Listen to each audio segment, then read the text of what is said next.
Pada suatu hari, 3 orang pemuda bersiar-siar di sebuah pelabuhan, yaitu Pelabuhan Kampung Malim tanpa hala tuju. Di pelabuhan itu terdapat ramai peniaga-peniaga yang berniaga untuk menyara hidup. Walau bagaimanapun, pelabuhan itu dikuasai oleh orang kaya yang sangat angkuh dan sombong. Mereka bertiga, yaitu Saiful, Afif, dan Wan, berhenti di pelabuhan itu untuk berehat seketika. Dalam waktu itu, berlakunya satu pergaduhan antara beberapa orang kampung dengan pekerja bawahan orang kaya. Pergaduhan berlaku karena orang tua tersebut ingin cepat menaiki sampan untuk pulang ke rumah, namun dihalang oleh pekerja pelabuhan itu. Pekerja itu memanggil kawan-kawannya untuk bawa orang tua itu pergi dari pelabuhan, namun orang tua itu berdegil. Setelah itu, beberapa orang pekerja berlawan dengan orang tua itu di luar pelabuhan tanpa dilihat oleh orang ramai. 3 orang pemuda yang berehat tadi langsung berasa marah. Setelah itu, orang tua itu pun masuk semula ke pelabuhan tanpa ada sedikit kecederaan di badannya. Bagi aku laluan, aku mau pulang ke rumah. Wah, kau ingat sampan ni kau yang punya? 3 pemuda itu mendayun sampan dan tiba di sebuah kampung tanpa mengetahui nama kampung itu. Mereka pun terus berjalan dan mencari rumah orang tua yang handal berlawan itu. Ketika mereka bertiga berjalan, mereka ternampak seorang gadis jelita. Lalu mereka pun mengikuti gadis itu dengan niat ingin bertanya tentang rumah orang tua itu. Tapi gadis itu merasakan 3 pemuda ini adalah orang jahat. Lalu gadis itu pun melarikan diri hingga ke rumahnya. 3 pemuda itu pun menunggu di luar rumah gadis itu. Bapak, ada 3 orang jahat mengikuti Amira ketika pulang dari sekolah. Di mana mereka? Mari Bapak ajarkan mereka. 3 pemuda itu pun masuk ke kawasan rumah gadis itu karena mereka sudah dilihat oleh bapak gadis itu, lalu berlakulah pergaduhan kecil. Dalam masa itu, salah seorang dari 3 pemuda itu memberitahu bahwa mereka ingin mencari pendekar yang handal bersilat. Oh, begitu.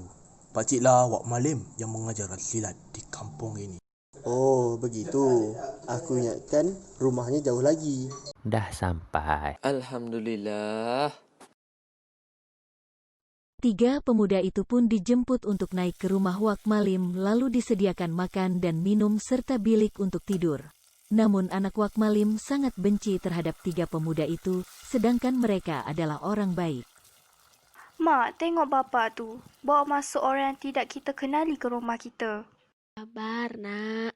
Mungkin mereka itu orang baik. Ish, Mira benci mereka. Keesokan harinya, Wak Malim memulakan pengajaran silat kepada 3 pemuda itu. Baiklah, sekarang kita akan belajar silat. Baiklah, Wak Malim. Ketika 3 pemuda berada di tempat pertapaan silat, rumah Wak Malim diserbu oleh penjahat-penjahat di penambang yang diketuai oleh orang kaya, dan anak Wak Malim diculik oleh konco-konco orang kaya. Selepas itu, Wak Malim dan Ibu Amira, yaitu Rahael, pergi mencari 3 pemuda yang sedang bertapa itu untuk mencari Amira yang telah diculik. Kenapa ni, Wak Malim? Anak aku diculik oleh penjahat pelabuhan. Ayuh kita pergi mencari si orang kaya durjana itu. Mungkin dia yang telah menculik Amira. Setelah 3 pemuda itu tiba di rumah orang kaya itu, mereka terus pecah masuk dan berlawan dengan konco-konco orang kaya itu. Saiful dan Wan berlawan dengan penjahat-penjahat sementara Afif masuk ke rumah itu untuk mencari Amira. Namun sudah jelas bahwa orang kaya adalah punca segala masalah yang berlaku di kampung itu. Disitulah terjadinya perlawanan antara orang kaya dengan salah seorang daripada 3 pemuda itu, yaitu Afif. Akhirnya, orang kaya dan konco-konconya tewas di tangan 3 pemuda itu. 3 pemuda itu berjaya membawa anak Wak Malim dengan selamat. Alhamdulillah. Terima kasih atas pengorbanan kamu bertiga. Kalau tidak, Wak tak tahu bagaimana untuk menyelamatkan anak Wak. Astaghfirullahalazim. Tak apa-apalah, Wak. Memang tugas kami. Kami pun ingin berterima kasih dengan Wak kerana mengajar seni persilatan kepada kami bertiga. Wak, tumpang tanya, anak Wak Malim sudah berpunya ke belum? Aduh, Kamu ini berkenan juga ke anak Wak ya. Baiklah, sekarang kamu telah bergelar pendekar 3 saudara.